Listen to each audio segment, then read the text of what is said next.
Hi అండి. ముందు వీడియోలో back part cutting, hands cutting చూశారు కదా. ఈరోజు వీడియోలో ఫ్రంట్ పార్ట్ కటింగ్ చూపిస్తాను. బ్యాక్ ఓపెన్ కాబట్టి ఫ్రంట్ అనేది ఫోల్డింగ్ మన వైపుకు ఉండాలన్నమాట.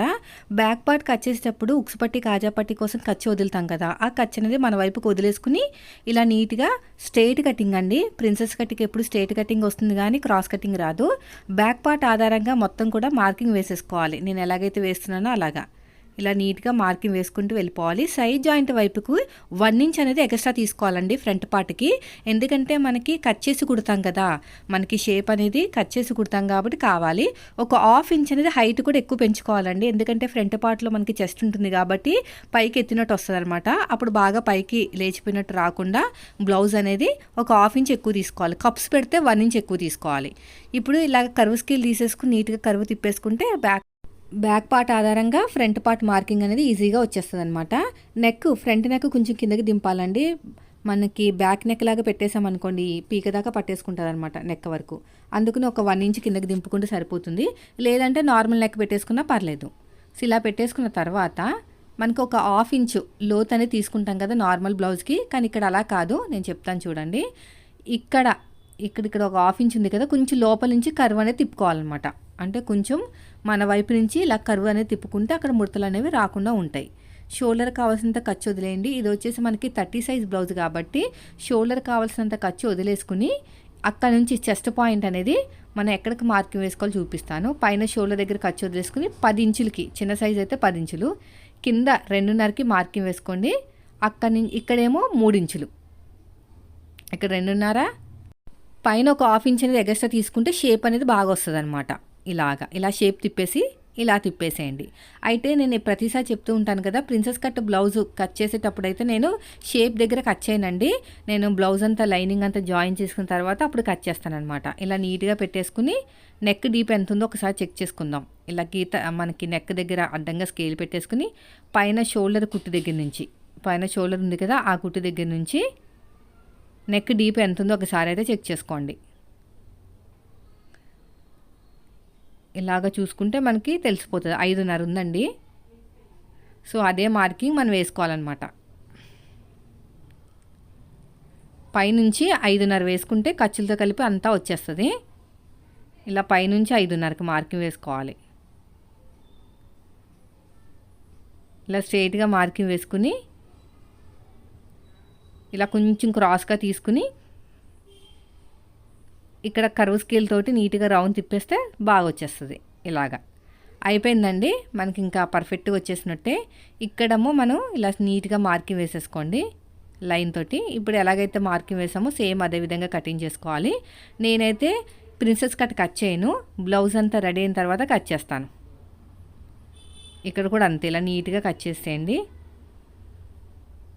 అయితే ఇది 3 లేయర్స్ కదా, అంటే ఇది లైనింగ్, తర్వాత ఒరిజినల్, తర్వాత వచ్చేసి మనకి శాటిన్ క్లాత్ అలా ఉంటుంది అనమాట. ఇక చిన్న టక్ ఇచ్చేసేయండి, ఇక చిన్న టక్ ఇచ్చేసేయండి.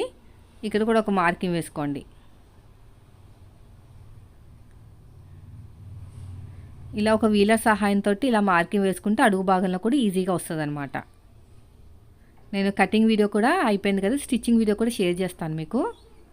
సో ఇది అయిపోయిన తర్వాత ఇక్కడ కూడా మార్కింగ్ వేసేసుకోండి.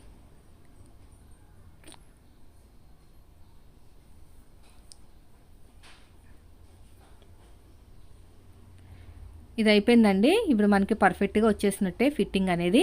ఇప్పుడు మనం ఏం చేయాలంటే ఫస్ట్ శాటిన్ క్లాత్ మీద, అంటే మనకి ఇంకో ఈ క్లాత్ అనమాట, ఇది టిష్యూ టైప్ క్లాత్ అండి. ఆ తర్వాత నెట్ క్లాత్ మీద కట్ చేసుకోవాలి. దీన్నే మనం పైపింగ్ కింద వాడతామన్నమాట. చాలామంది బ్లౌజ్ పీస్ కింద కూడా వాడతారు.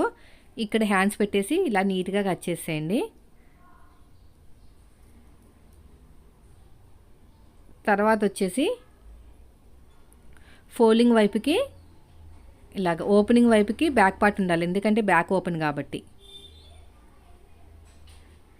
ఇక్కడ వచ్చేసి మనకి ఫ్రంట్ వైపు ఫోల్డింగ్ ఉండాలి.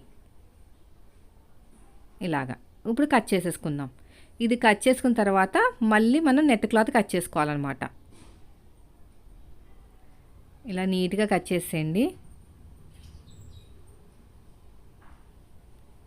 ఇలా మొత్తం కూడా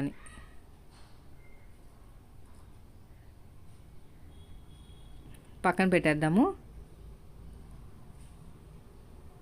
చూడండి నెక్ రౌండ్ అనేది ఇలా వస్తుంది, అక్కడ ప్రిన్సెస్ కట్ అనేది వస్తుంది. అర్థమైంది కదా.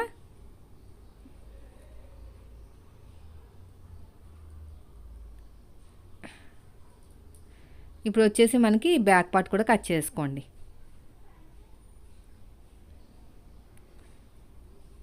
ఫోల్డింగ్ అనేది ఆపోజిట్లో ఉండాలన్నమాట, అలాగైతేనే క్లాత్ అనేది అడ్జస్ట్ అవుతుంది.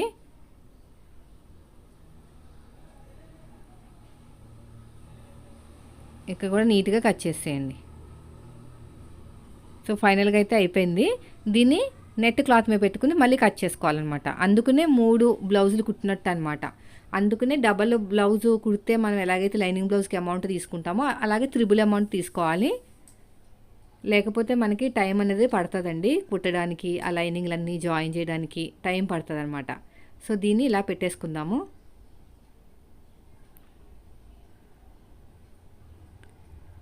కరెక్ట్గా పెట్టేసుకోండి. ఈసారి అయితే కరెక్ట్గా చూసుకోవాలండి, ఎందుకంటే బయట కనిపించే క్లాత్ కాబట్టి మీరు ఫోల్డింగ్ వైపుకి ఫ్రంట్ పార్ట్ ఉండాలి. అదొక విషయం బాగా గుర్తుపెట్టుకోండి, లేకపోతే బ్లౌజ్ పాడైపోతుంది, జాయింట్ పడుతుంది. మీరు ఓపెనింగ్ వైపు పెట్టారంటే ఈజీగా అర్థమైపోతుంది అది మీరు మిస్టేక్ చేసినట్టు. చూసారా, ఇలాగనమాట. చూడండి, నాకు మళ్ళీ అతుకులు పడతాయి. ఇక్కడ సైడ్కి వచ్చేటట్టు చూస్తాను, సైడ్ జాయింట్ వైపుకి వచ్చేటట్టు చూస్తాను. ఈ ఫ్రంట్ పార్ట్లో సైడ్ జాయింట్కి వచ్చేటట్టు చూస్తాను. సో ఇలా కట్ చేసుకుంటే సరిపోతుందండి. ఇదండి కటింగ్ వీడియో, లాస్ట్ ఫైనల్ది పార్ట్.